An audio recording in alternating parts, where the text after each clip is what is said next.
এত চিৎকার করবার কি আছে? বলি শোনো, আমি জল দিচ্ছি, এত চিৎকার করো না, লোকে বলবে আমি নাকি স্বামী সেবা করি না। এই বলে করেছি কি বাগো? বিস্তারিণী মনে মনে ভাবলো যে স্বামী তো আমার রূপোর গ্লাসে জল খায়, আর যদি আমি রূপোর গ্লাসে জল দিই তাহলে আমি আর ব্যবহার করতে পারবো না। এক কাজ করা যাক, আমি বরং একটা নারকেলের মালাতে জল দিয়ে দিই। বাবা একটা নারকেলের মালা নিয়ে একটু জল নিয়ে দূর থেকে বলছে, এই যে এই যে এই নাও তোমার জল।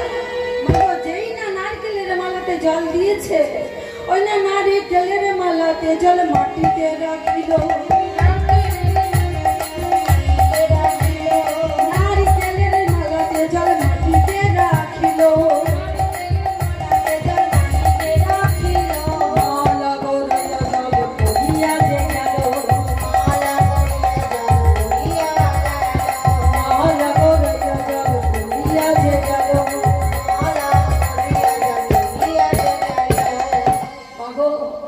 জল খাওয়া হলো না, নারকেলের মালা গড়িয়ে জল পড়ে গেল, সে জল আর চাপাল গোপালের হলো না।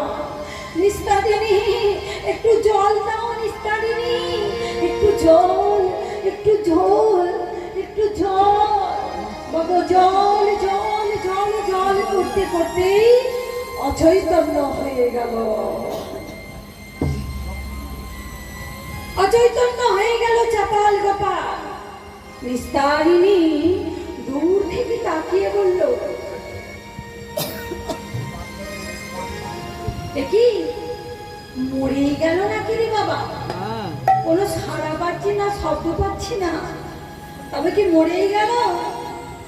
যা অল্পের লেটা চুকেছে, এত গন্ধ, এত দুর্গন্ধ সহ্য করা যায় না, মনে হয় মরেই গেছে। তা এক কাজ করি, তাই ওই ওই ওই পাশের পাড়ার কালুয়া ওই ঘড়িয়াকে ডেকে এই মরাটাকে তো পরিষ্কার করতে হবে। তাই ডেকে বললেন, কালুয়া, বলি ও হরিয়া, মাথা করুন, মাথা করুন, আমাদের ডাকছেন? আরে হ্যাঁ, আমার গোয়াল ঘরে একজন মরেছে। মা ঠাকুরা, গোয়াল ঘরে তো গরু মরে, আমরা কি